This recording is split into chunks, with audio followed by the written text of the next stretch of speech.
মুক্তিযোদ্ধাদের সঠিক তালিকা তৈরির কাজ করছে সরকার, জানালেন প্রধানমন্ত্রী। স্নাতক পর্যন্ত মেয়েদের বিনামূল্যে শিক্ষার ব্যবস্থার ঘোষণা। আজও শিক্ষার্থীদের বিক্ষোভ, সচিবালয় অভিমুখে লং মার্চ। বৃষ্টিতে এইচএসসি পরীক্ষা দিতে ব্যর্থদের চট্টগ্রাম বোর্ডের সাথে সুযোগের আশ্বাস শিক্ষামন্ত্রীর। হাসিনা সহ বিগত সরকারের বিভিন্ন ব্যক্তি ও প্রতিষ্ঠানের কাছ থেকে ৭৬,০০০ কোটি টাকার সম্পদ জব্দ। গণহত্যায় জড়িতদের বিচার নিশ্চিতের আশ্বাস চিফ প্রসিকিউটরের।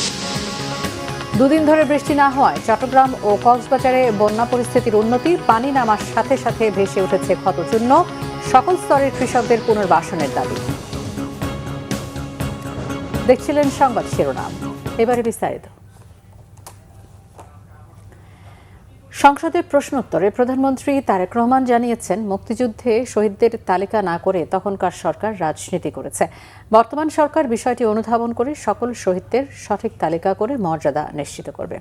আগামী বছর থেকে প্রাথমিক বিদ্যালয়ে পর্যায়ক্রমে প্রধানমন্ত্রী গোল্ড কাপ আয়োজনের কথাও জানান প্রধানমন্ত্রী। মহান মুক্তিযুদ্ধের সময় অগণিত মানুষ গণহত্যার শিকার হয়েছেন, কিন্তু আনফরচুনেট বিষয় হচ্ছে দেশ স্বাধীনের পরে যাদের দায়িত্ব ছিল একটি নিরপেক্ষ পূর্ণাঙ্গ তালিকা তৈরি করার, মুক্তিযুদ্ধে কারা শহীদ হয়েছেন, এই সঠিক এবং পূর্ণাঙ্গ তালিকাটা তারা সেই সময় তৈরি করেনি, বরং এটিকে তালিকা তৈরি করতে গিয়ে সেখানে তারা রাজনীতি টেনে নিয়ে এসেছিল। বিষয়টির গুরুত্ব অনুধাবন করে বর্তমান সরকার নির্বাচনী ইশতেহারে নিবিড় গবেষণার ভিত্তিতে মুক্তিযুদ্ধের শহীদদের একটি পূর্ণাঙ্গ তালিকা প্রণয়নের অঙ্গীকার ব্যক্ত করেছে। বিভিন্ন অংশীজনদের সঙ্গে ধারাবাহিক আলোচনার মাধ্যমে একটি বিস্তারিত এবং বাস্তবসম্মত কর্মপরিকল্পনা প্রণয়ন এবং অবশ্যই তার ভিত্তিতে কার্যক্রম গ্রহণ, এই ধরনের উদ্যোগ বাস্তবায়নের মাধ্যমে গণহত্যার শিকার এবং সকল শহীদদের একটি নির্ভুল ও গ্রহণযোগ্য তালিকা প্রণয়ন এবং তাদের আত্মত্যাগের যথাযোগ্য স্বীকৃতি ও মর্যাদা প্রদান করা সম্ভব হবে বলে আমরা মনে করি। মাননীয় স্পিকার, প্রধানমন্ত্রী তারেক রহমান বলেছেন, শিশুদের সামাজিক মূল্যবোধ ও নৈতিক শিক্ষায় গড়ে তুলতে পারলে সুন্দর জাতি গঠন করা সম্ভব হবে। পাঠ্য বইয়ে পারিবারিক সামাজিক মূল্যবোধ ও নৈতিক শিক্ষার বিষয় অন্তর্ভুক্ত করা হবে বলে জানান প্রধানমন্ত্রী। প্রাইমারি শিক্ষকদের সমস্যা চিহ্নিত করে তাদের প্রশিক্ষণ দিয়ে দক্ষ করে গড়ে তুলতে সরকার কাজ করবে বলে জানান তারেক রহমান। আর জানাচ্ছেন জাহাঙ্গীর আকান্ত। আগারগাঁওয়ে বাংলাদেশ চীন মৈত্রী সম্মেলন কেন্দ্রে প্রাথমিক ও গণশিক্ষা মন্ত্রণালয়ের আয়োজনে প্রাথমিক শিক্ষা পদক অনুষ্ঠানে যোগ দেন প্রধানমন্ত্রী তারেক রহমান। অনুষ্ঠানে জাতীয় পর্যায়ে ক্রীড়ার সাংস্কৃতিক, কুইজ ও বিতর্ক প্রতিযোগিতায় বিজয়ীদের হাতে পুরস্কার তুলে দেন প্রধানমন্ত্রী। শিক্ষায় বিশেষ অবদান রাখা ব্যক্তি ও প্রতিষ্ঠানকে সম্মাননা প্রদান করেন প্রধানমন্ত্রী তারেক রহমান। এ সময় প্রধানমন্ত্রী বলেন, শিশুরা আগামী দিনের দেশ গড়ার কারিগর। দেশকে গড়তে হলে কারিগরদের গড়ে তুলতে হবে। শিক্ষার পাশাপাশি শিশুদের খেলাধুলার সাংস্কৃতিক কর্মকাণ্ড এবং সহশিক্ষার উপর জোর দেন প্রধানমন্ত্রী।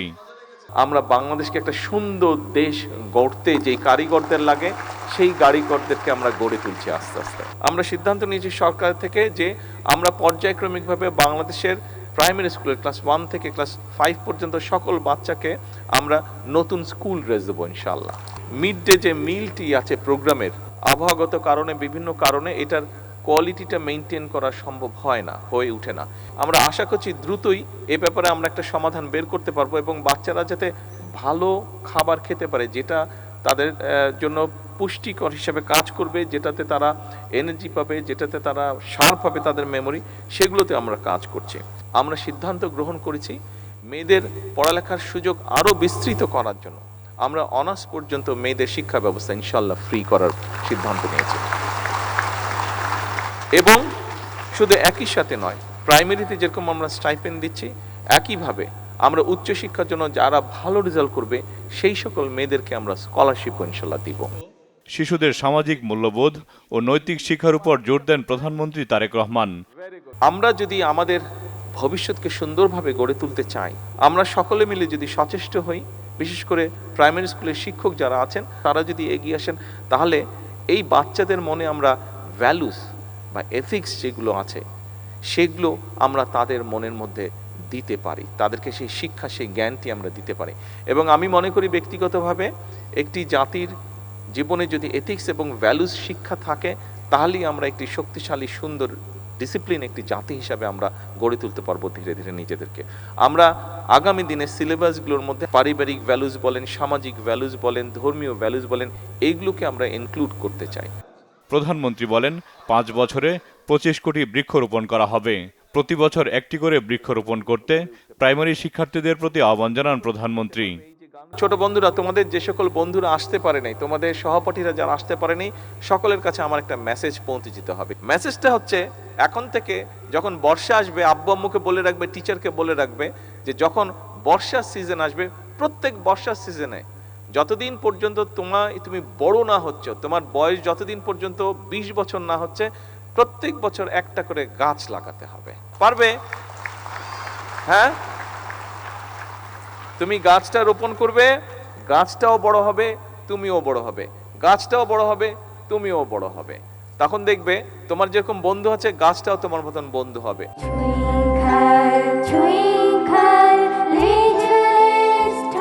অনুষ্ঠান শেষে দেশের বিভিন্ন প্রান্ত থেকে আসা প্রাইমারি স্কুলের শিক্ষার্থীরা মনোমুগ্ধকর সাংস্কৃতিক পরিবেশনা উপস্থাপন করেন। এর আগে সবুজ বিদ্যালয় কর্মসূচির আওতায় সারা দেশে সরকারি প্রাথমিক বিদ্যালয়ে গাছের চারা রোপণ কর্মসূচির আনুষ্ঠানিক উদ্বোধন করেন প্রধানমন্ত্রী। এরপর চীনমৈত্রী সম্মেলন কেন্দ্রে বিভিন্ন জেলার স্টলে প্রাথমিক শিক্ষা কার্যক্রমে নানা উদ্যোগ, উদ্ভাবনী কার্যক্রম এবং গৃহীত পদক্ষেপ ঘুরে দেখেন প্রধানমন্ত্রী তারেক রহমান। জাহাঙ্গীর আকন্দ, বাংলা ভিশন, ঢাকা। চলমান এইচএসসি ও সমমান পরীক্ষা স্থগিত এবং শিক্ষামন্ত্রীর পদত্যাগের দাবিতে দ্বিতীয় দিনের মতো রাজধানীর উত্তরার বিএনএস সেন্টার ও সায়েন্স ল্যাব মহাসড়কে অবস্থান নেন আন্দোলনরত শিক্ষার্থীরা। বুধবার দুপুরে পরীক্ষা শেষ হওয়ার পর সড়কে জড়ো হতে শুরু করেন শিক্ষার্থীরা। পূর্ব ঘোষিত কর্মসূচি অনুযায়ী মিছিল নিয়ে সচিবালয় অভিমুখে লং মার্চ কর্মসূচি পালন করছেন তারা। টানা বৃষ্টি, জলাবদ্ধতা ও দেশের বিভিন্ন এলাকায় বন্যা পরিস্থিতির মধ্যে এইচএসসি ও সমমানের পরীক্ষা নেয়ার সিদ্ধান্তের প্রতিবাদে এই কর্মসূচি পালন করছেন আন্দোলনকারীরা। বুধবার পরীক্ষা শেষ হওয়ার পর ব্রয়লার চিকেন পার্টির তত্ত্বাবধানে রাজধানীর বিভিন্ন জায়গায় সড়ক অবরোধ করে শিক্ষার্থীরা। এতে সড়কে যান চলাচল বন্ধ হয়ে যায়, কোথাও কোথাও দীর্ঘ যানজটের সৃষ্টি হয়েছে। এতে কর্মস্থলগামী মানুষ ও যাত্রীদের ভোগান্তিতে পড়তে দেখা যায়। দর্শক, এই মুহূর্তে শিক্ষা ভবনের সামনে আছেন সহকর্মী ফজলে রাব্বি। সরাসরি কথা বলবো তার সাথে। রাব্বি, শিক্ষার্থীদের কর্মসূচি এবং তাদের অবস্থান সম্পর্কে এই মুহূর্তে আপনার কাছে কি তথ্য রয়েছে? সেবার ধন্যবাদ। আপনি দেখতে পাচ্ছেন আমি ঠিক দাঁড়িয়ে আছি এই মুহূর্তে শিক্ষা ভবনের সামনে। এখানকার অবস্থা যদি বলা চলে যে এখন কিন্তু যান চলাচল স্বাভাবিক আছে, অর্থাৎ ঠিক একটু আগে অর্থাৎ 20 মিনিট আগে কিন্তু আসলে শিক্ষার্থীরা এখান থেকে সরে গিয়ে কিন্তু তাদের অবস্থান অর্থাৎ আজকের মতো যে অবস্থান কর্মসূচি সেটা কিন্তু তারা স্থগিত করেছে এবং রাতে কিন্তু তারা জানিয়ে দিবে, তাদের সামাজিক যোগাযোগ মাধ্যম যে প্ল্যাটফর্ম আছে সেটার মাধ্যমে তারা জানিয়ে দিবে। গতকাল থেকে কিন্তু আসলে বৈরী আবহাওয়াতে এসএসসি পরীক্ষা অনুষ্ঠিত হওয়ার ফলে যে শিক্ষামন্ত্রীর পদত্যাগ এবং পদার্থবিজ্ঞান প্রথম পত্র এবং হিসাব বিজ্ঞান প্রথম পত্র যে পরীক্ষা পুনরায় নেয়ার দাবিতে তারা আন্দোলন করছে। 3 ঘন্টা আনুমানিক ব্লক করে রেখেছিল শিক্ষার্থীরা, তারপরে কিন্তু তারা মোটামুটি 3 ঘন্টা আনুমানিক এখানে আসলে তারা অবস্থান কর্মসূচি পালন করে এবং তারপরে একটু আগে কিন্তু আসলে রাস্তা ছেড়ে দেয় এবং এখন দেখতে পাচ্ছেন কি কর্মসূচি হবে সেটা কিন্তু জানাই দেবে। আপনি জানেন যে শিক্ষার্থীরা কিন্তু এই বৈরী আবহাওয়াতে যারা যে পরীক্ষা দিচ্ছে এটা নিয়ে কিন্তু আসলে প্রশ্নপত্রের মান নিয়ে কিন্তু আসলে একটি সংশয় থেকে যায়। সেই জায়গা থেকে যেন প্রশ্নপত্রটা সহজকরণ করা যায় সেটার জন্য কিন্তু আহ্বান জানাচ্ছে শিক্ষার্থীরা এবং অভিভাবকরা। এই ছিল মোটামুটি আমার। ধন্যবাদ। শিক্ষা ভবনের সামনে থেকে জানাচ্ছিলেন ফজলে রাব্বি। শিক্ষামন্ত্রী ডক্টর আ.ন.ম এহসানুল হক মিলনের পদত্যাগের দাবিতে ঢাকার বাইরে বিভিন্ন জায়গায় বিক্ষোভ করেছেন শিক্ষার্থীরা। শিক্ষামন্ত্রীর পদত্যাগ সহ 3 দফা দাবিতে দ্বিতীয় দিনের মতো চট্টগ্রামে বিক্ষোভ সমাবেশ ও সড়ক অবরোধ করেছেন শিক্ষার্থীরা। বিকেলে চট্টগ্রাম শিক্ষা বোর্ডের সামনে বিভিন্ন কলেজের শিক্ষার্থীরা এই কর্মসূচিতে অংশ নেন। এ সময় সড়কে তীব্র যানজটের সৃষ্টি হয়। এদিকে একই কর্মসূচি পালন করা হয়েছে বরিশালেও। বরিশাল ঢাকা মহাসড়ক অবরোধ শেষে শিক্ষা বোর্ডের সামনে বিক্ষোভ করেন শিক্ষার্থীরা। তবে বরিশাল ঢাকা সহ সকল রুটের বাস চলাচল স্বাভাবিক রয়েছে। অন্যদিকে দুপুর 1:30টার দিকে শিক্ষার্থীরা সাভার ঢাকা আরিচা মহাসড়কের পাকিজা এলাকায় অবরোধ করে রাখেন। এতে অংশ নেন বিভিন্ন কলেজের শিক্ষার্থীরা। এ সময় মহাসড়কের দুপাশে আটকা পড়ে শত শত যানবাহন, চরম ভোগান্তিতে পড়েন যাত্রীরা।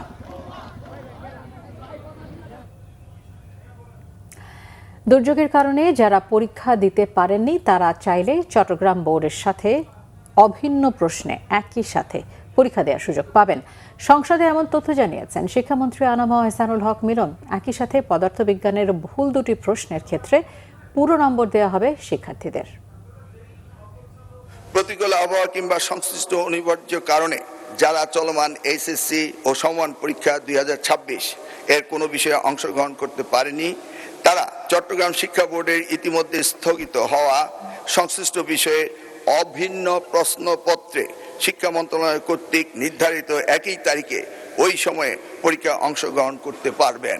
মাননীয় স্পিকার, যেহেতু এইচএসসি পরীক্ষা শিক্ষার্থীদের জীবনে একটি অত্যন্ত গুরুত্বপূর্ণ ধাপ, তাই বিশেষ বিবেচনায় এই বিশেষ সুযোগ প্রদান করা হলো। মাননীয় স্পিকার, পদার্থবিজ্ঞান প্রথম পত্রে ভুল প্রশ্নপত্র প্রণয়নের দায়ী ব্যক্তিদের ইতিমধ্যেই সাময়িক বরখাস্ত করা হয়েছে। মাননীয় স্পিকার, আমি আবারও আশ্বস্ত করছি, পদার্থবিজ্ঞান প্রথম পত্র 6 নম্বর প্রশ্ন এবং 7 নম্বর প্রশ্নে যে ভুল হয়েছে তার জন্য পরীক্ষার্থীদের পূর্ণ নম্বর দেওয়া হবে। পলাতক সাবেক প্রধানমন্ত্রী শেখ হাসিনা ও তার পরিবার সহ বিগত সরকারের সময়কার বিভিন্ন ব্যক্তি ও প্রতিষ্ঠানের কাছ থেকে এ পর্যন্ত ৭৬,০০০ কোটি টাকার সম্পদ জব্দ করা হয়েছে, জানিয়েছে বাংলাদেশ ব্যাংকের আর্থিক গোয়েন্দা সংস্থা BFIU। এর মধ্যে দেশে ৫৭,০০০ কোটি টাকা এবং বিদেশে ১৯,০০০ কোটি টাকা সমমূল্যের সম্পদ রয়েছে। বুধবার বাংলাদেশ ব্যাংকের প্রধান কার্যালয়ে ২০২৪-২৫ অর্থ বছরের বার্ষিক প্রতিবেদন প্রকাশ উপলক্ষে এক সংবাদ সম্মেলনে এই তথ্য জানান BFIU প্রধান ইখতিয়ারউদ্দিন মোহাম্মদ মামুন। তিনি জানান, ২০২৪-২৫ অর্থ বছরের ৩০,১৯৯টি সন্দেহজনক লেনদেন শনাক্ত করা হয়েছে। এর মধ্যে ৯৫% অভিযোগ পাওয়া গেছে ব্যাংক থেকে, যা আগের বছরের চেয়ে ৭৪ বেশি। এসব অপরাধে যেই জড়িত হোক না কেন তার বিরুদ্ধে ব্যবস্থা নেওয়ার কথা বলেন তিনি। বিদেশে পাচার করা অর্থ ফিরিয়ে আনার ব্যাপারে বছর শেষে সুখবর পাওয়া যাবে বলে আশাবাদ ব্যক্ত করেন BFIU প্রধান। আমি বলেছি ৭৬,০০০ কোটি টাকা ভিতরে চিহ্নিত হয়েছে, ৫৭,০০০ কোটি টাকার দেশে এবং ১৯,০০০ কোটি টাকার দেশের বাইরে। এটা হলো আপনি যেটা বলেছেন শেখ হাসিনা প্রাক্তন প্রধানমন্ত্রী সহ যে আরো যে 10টি মোট 11টি যে আমাদের অগ্রাধিকার ভিত্তিক যে মামলাগুলি ছিল সেগুলো পরিসংখ্যান রয়েছে। জুলাই গণ অভ্যুত্থানে ১৪০০ শহীদের সবার পরিচয় শনাক্ত করে তাদের হত্যাকারীদের বিচার নিশ্চিতের প্রতিশ্রুতি পুনর্ব্যক্ত করেছেন চিফ প্রসিকিউটর আমিনুল ইসলাম। বলেন, গণহত্যায় জড়িত সবাইকে চিহ্নিত করা হবে, যত শক্তিশালী হোক নিশ্চিত করা হবে বিচার। রায়ের বাজার বুদ্ধিজীবী কবরস্থানে গণকবর পরিদর্শন শেষে আমিনুল ইসলাম বলেন, প্রকৃত শহীদদের সংখ্যা জাতিসংঘ ঘোষিত শহীদদের সংখ্যা ছাড়িয়ে যেতে পারে। রকনুজ্জামানের রিপোর্ট। ২০২৪-এর জুলাই কোটা সংস্কারের দাবিতে শিক্ষার্থীদের আন্দোলনে বল প্রয়োগ আর প্রাণহানির ঘটনায় জনরোষ সরকার বিরোধী আন্দোলনের রূপ নিয়েছে। কোটা ইস্যু ছাড়িয়ে গণতান্ত্রিক অধিকার, জবাবদিহিতা, দুর্নীতি ও বৈষম্যের বিরুদ্ধে বৃহত্তর গণ আন্দোলনে পরিণত হয়েছে ছাত্রদের আন্দোলন।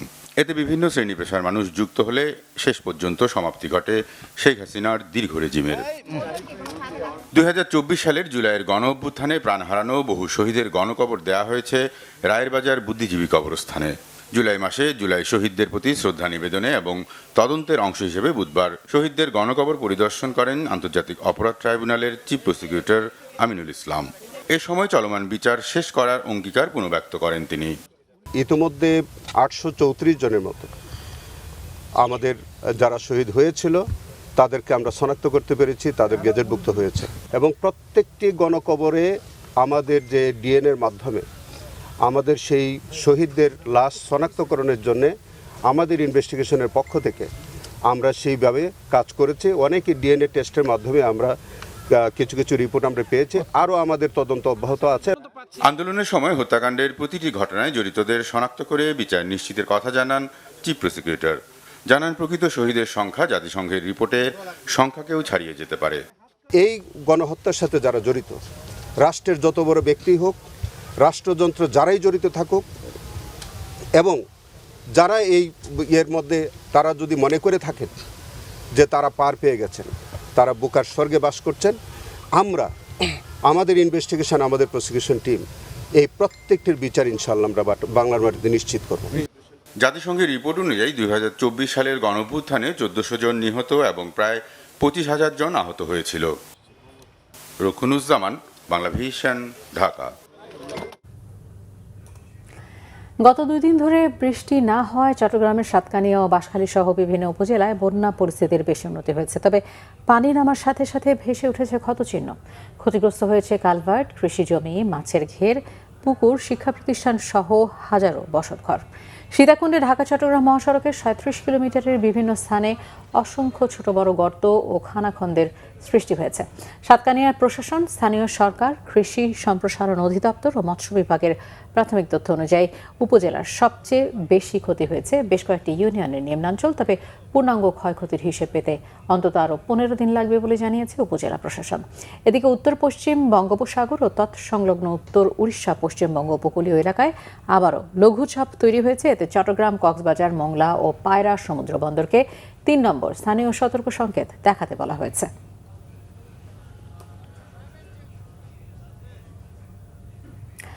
কক্সবাজারে বন্যার পানি যতই নেমে যাচ্ছে ততই ভেসে উঠছে ক্ষতচিহ্ন। ভারী বৃষ্টি ও উজানের পাহাড়ি ঢলে মাতামুহুরী নদীর কয়েকটি জায়গায় বাঁধ ভেঙে 4 লাখেরও বেশি মানুষ সপ্তাহ ধরে পানিবন্দী থাকার পর এখন কিছুটা স্বস্তি ফিরলেও বেড়েছে নানা দুর্ভোগ।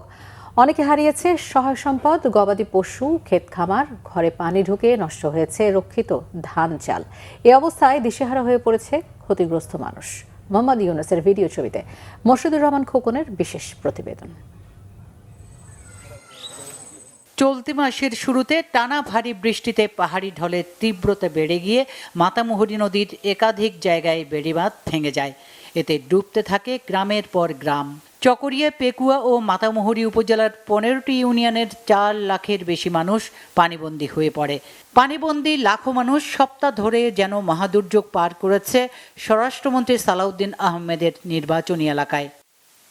কক্সবাজারে বৃষ্টিপাত কমে যাওয়ায় ধীরে ধীরে নামছে পানি। দুর্গত 3 উপজেলার শিলখালী, পেকুয়া সদর, বাগ, গুজরা সহ বেশ কয়েকটি ইউনিয়নে বন্যার পানি যতই নেমে যাচ্ছে ততই ক্ষতচিহ্ন ভেসে উঠছে। সামান্য ত্রাণ দিয়ে এই ক্ষতি পূরণ হবার নয় বলছেন ক্ষতিগ্রস্তরা। টেকসই বেড়িবাঁধ চান তারা। আর রান্না একটু কষ্ট না পাই, এই না পাই, সেই না পাই, তো এখন একটু ফুয়ে গিয়ে এখন আর গদ্দ লিপি পরিষ্কার করিয়ে দেয়। পানি যেবারই হোক না কেন পানি আমাদের উঠবেই, কোনো প্রতিনিধি নেই আমাদের, কোনো কেউ আমাদের এটা দেখতে আসে না। মাতামুহুরী নদীটা যার কারণে ভরাট করে ফেলছে কিছু অসাধু লোক, এই নদীর কারণে আমরা প্রতি বছর পানিতে তলিয়ে যাই। যতটুকু পারছি সরাইছে আর সবগুলা ওখানে নষ্ট হয়ে গেছে, ডুবে গেছে। প্রায় ঘরে পানি উঠছে, পানি না ওঠার মতো এমন কোনো বাড়িঘর নেই। সরকারের থেকে অনুদান চাইবো যে রাস্তাঘাট ঠিক করে দেয়। এদিকে মঙ্গলবার বিকালে বন্যা কবলিত প্রত্যন্ত এলাকা পরিদর্শন করেন বিদ্যুৎ, জ্বালানি ও খনিজ সম্পদ প্রতিমন্ত্রী অনিন্দ্য ইসলাম অমিত। বন্যা পরিস্থিতি স্বাভাবিক হলে ক্ষতিগ্রস্তদের পুনর্বাসনে ও প্রয়োজনীয় পদক্ষেপ নেওয়া হবে বলে জানান তিনি। দুর্গত এলাকায় মানুষের স্বস্তি না ফেরা পর্যন্ত ব্যাংক সহ এনজিওগুলো ঋণের কিস্তি আদায় বন্ধ রাখার নির্দেশনা দিয়েছে সরকার। কিস্তি বন্ধ রাখলে তো সুদ হবে না, কিস্তি বন্ধ রাখার পরিপ্রেক্ষিতে আবার যেন নতুন করে কোনো সুদ ধার্য না হয় অতিরিক্ত, সেটা আমরা নিশ্চিত করতে চাই অন্তত জুলাই মাসের ক্ষেত্রে। যাদের বাসা বাড়ি ক্ষতিগ্রস্ত হয়েছে সরকারের তরফ থেকে বাসা বাড়ি মেরামতের জন্য আমরা সহায়তা করবো ইনশাল্লাহ। যাদের ফসলহানি ঘটেছে, মাছের ঘের ভেসে গেছে কিংবা গবাদি পশুর ক্ষতি হয়েছে, সেই ক্ষতিগুলো আমরা পুষিয়ে নেবো ইনশাল্লাহ। ক্ষতিগ্রস্ত এলাকার রাস্তাঘাট দ্রুত মেরামতের পাশাপাশি সব স্তরের কৃষকদের পুনর্বাসনের দাবি জেলাবাসীর। Bangla vision news desk. Chattogram মহানগরীর বাকলিয়া অ্যাক্সেস রোড এলাকায় digital.net নামের একটি ইন্টারনেট সেবাদানকারী প্রতিষ্ঠানে চাঁদা দাবি ও ভাঙচুরের মামলায় 8 জনকে গ্রেফতার করেছে পুলিশ। মহানগরীর বিভিন্ন স্থানে অভিযান চালিয়ে তাদের গ্রেফতার করা হয়েছে বলে জানিয়েছেন সিএমপির অতিরিক্ত কমিশনার ফয়সাল আহমেদ। দুপুরে সিএমপি কার্যালয়ে সংবাদ সম্মেলনে পুলিশের এই কর্মকর্তা জানান, সিসিটিভি ফুটেজ ও গোয়েন্দা নজরদারির মাধ্যমে তাদের গ্রেফতার করা হয়। গ্রেফতারকৃতরা হলেন ইউনুস, ইমরান, আকবর হোসেন, সুমন, মনির, গিয়াসউদ্দিন, নয়ন ও মোহাম্মদ আব্দুল নাহিদ। এদিকে এই ঘটনায় প্রধান অভিযুক্ত ডেভিড ইমনকে ধরতে পুলিশ তৎপর রয়েছে বলে জানান তিনি। এর আগে গত সোমবার দুপুরে একদল সন্ত্রাসী digital.net এর কার্যালয়ে ঢুকে চাঁদা না দেয়ায় ভাঙচুর ও ৩৫ লাখ টাকা লুট করে নিয়ে যায় বলে অভিযোগ করা হয়। দেশের বিভিন্ন জায়গায় ইন্টারনেট সেবাদাতা প্রতিষ্ঠানে হামলা, ভাঙচুর, লুটপাট ও চাঁদাবাজির প্রতিবাদে রাজধানীতে মানববন্ধন করেছে বাংলাদেশ মুঠোফোন গ্রাহক অ্যাসোসিয়েশন। বুধবার জাতীয় প্রেস ক্লাবের সামনে ফুটপাতে মানববন্ধনের এই কর্মসূচি পালন করা হয়। বক্তারা দেশের বিভিন্ন স্থানে ইন্টারনেট সেবাদাতা প্রতিষ্ঠানগুলোতে ধারাবাহিক হামলা, ভাঙচুর ও লুটপাটের ঘটনায় তীব্র ক্ষোভ প্রকাশ করেন। তারা হামলার সাথে জড়িতদের শাস্তির দাবি করেন। বক্তারা ইন্টারনেট ব্যবসায়ী ও সেবা প্রদানকারীদের নিরাপত্তা নিশ্চিতের দাবিও জানান। বলেন, বর্তমান সময়ে ইন্টারনেট শুধু একটি বাণিজ্যিক সেবা নয়, এটি ডিজিটাল অর্থনীতি ও নাগরিক জীবনের অপরিহার্য অবকাঠামো। ইন্টারনেট সেবা বাধাগ্রস্ত হলে দেশ ও জাতি ক্ষতিগ্রস্ত হবে। মানববন্ধন থেকে 5 দফা দাবি উত্থাপন করা হয়। নারায়ণগঞ্জের আদমজী ইপিজেড এলাকায় অবস্থিত অনন্ত অ্যাপারেলস লিমিটেডের একটি কাপড়ের গোডাউনে আগুনের ঘটনা ঘটেছে। ভোরে আগুন লাগার প্রায় 3 ঘন্টার চেষ্টায় ফায়ার সার্ভিসের 9টি ইউনিট আগুন নিয়ন্ত্রণে আনে। আগুনের এই ঘটনায় এখনো পর্যন্ত কোনো হতাহতের খবর পাওয়া যায়নি, তবে গোডাউনে থাকা বিপুল পরিমাণ কাপড়, কাঁচামাল ও অন্যান্য মালামাল পুড়ে গেছে। ফায়ার সার্ভিস জানিয়েছে, ভোর 4:10 আগুন লাগার খবর পায় তারা। শুরুতে ফায়ার সার্ভিসের প্রথম ইউনিট ঘটনাস্থলে পৌঁছে আগুন নিয়ন্ত্রণে কাজ শুরু করে, কিন্তু আগুন দ্রুত ছড়িয়ে পড়ায় আদমজী ইপিজেড স্টেশনের পাশাপাশি আশেপাশের আরও 4টি ফায়ার স্টেশন থেকে আরও 8টি ইউনিট যোগ দেয়। সব মিলিয়ে 9টি ইউনিটের 3 ঘন্টার চেষ্টায় আগুন নিয়ন্ত্রণে আসে। অগ্নিকাণ্ডের কারণ ও ক্ষয়ক্ষতির পরিমাণ প্রাথমিকভাবে জানা যায়নি। দেশের বিভিন্ন জায়গার আরও কিছু খবর নিয়ে রয়েছে ডেস্ক রিপোর্ট। পানি নামতে শুরু করায় বন্যা পরবর্তী পুনর্বাসন প্রক্রিয়া দ্রুত সম্পন্ন করতে চায় সরকার। এর মধ্যে কৃষি, মৎস্য ও স্বাস্থ্য সমস্যাকে প্রাধান্য দেয়া হচ্ছে, জানিয়েছেন দুর্যোগ ব্যবস্থাপনা ও ত্রাণ মন্ত্রণালয়ের মন্ত্রী আসাদুল হাবিব দুলু।